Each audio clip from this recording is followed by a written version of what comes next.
Tarot FAQ. Are you picking the cards? I can really only speak for myself, because every tarot reader is completely unique in the way they read the cards. Honestly, I've yet to find two readers who even have a similar approach. Each of us connects with the cards and our intuition differently.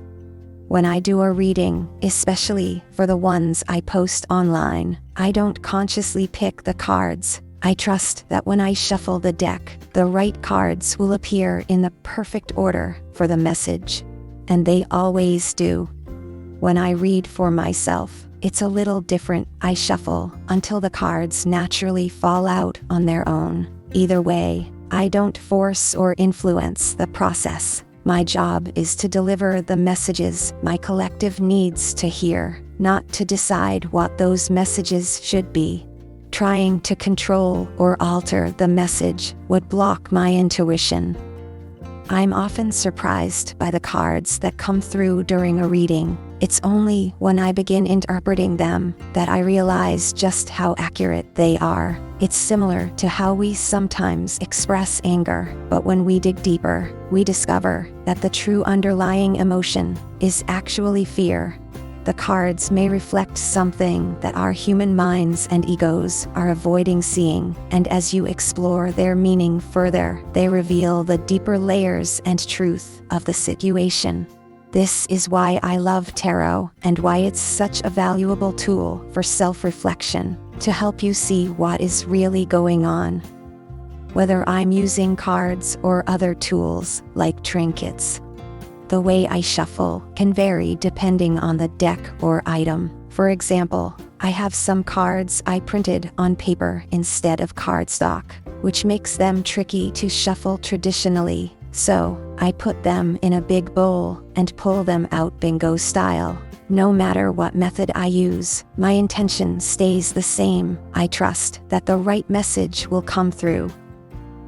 To me, the cards are like different strings on a guitar, each tuned to a different frequency or feeling. When they are pulled, they are simply resonating with the energy or pitch that's being played by the collective. I can only imagine what a 78-string guitar would look like. Composers know that certain notes and musical modes can invoke different emotions, whether it's joy, sadness, or tension. I see the cards the same way. The cards reflect the energy of the questions or emotions present, and that's why they show up the way they do. Again, I can only speak for myself. I know some readers handle things differently. I've seen readers who skip over cards they don't like, or pick through the deck until they find a card that fits the story they want to tell. It's not my place to say if they are right or wrong, because they are also intuitive, and maybe their intuition is guiding them that way. It's really for them to decide, not for me to judge, but it is something for tarot clients to be aware of when choosing a reader. There have been a couple of times when I didn't post a reading because I didn't like the message, and honestly, I regret that. It's not the right thing to do. I started my channel because I had an intuitive nudge, and I pushed that feeling off for several months before I finally gave into it. I felt the call, and I responded.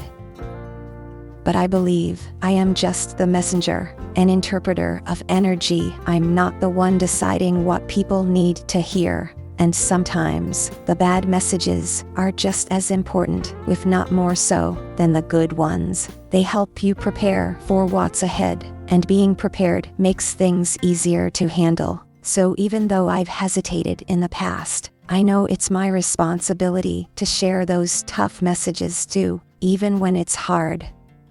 I hope this helped answer some of your questions about tarot and how I approach readings.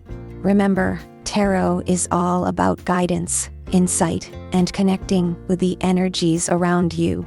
Thanks so much for watching, and I can't wait to explore the cards with you soon.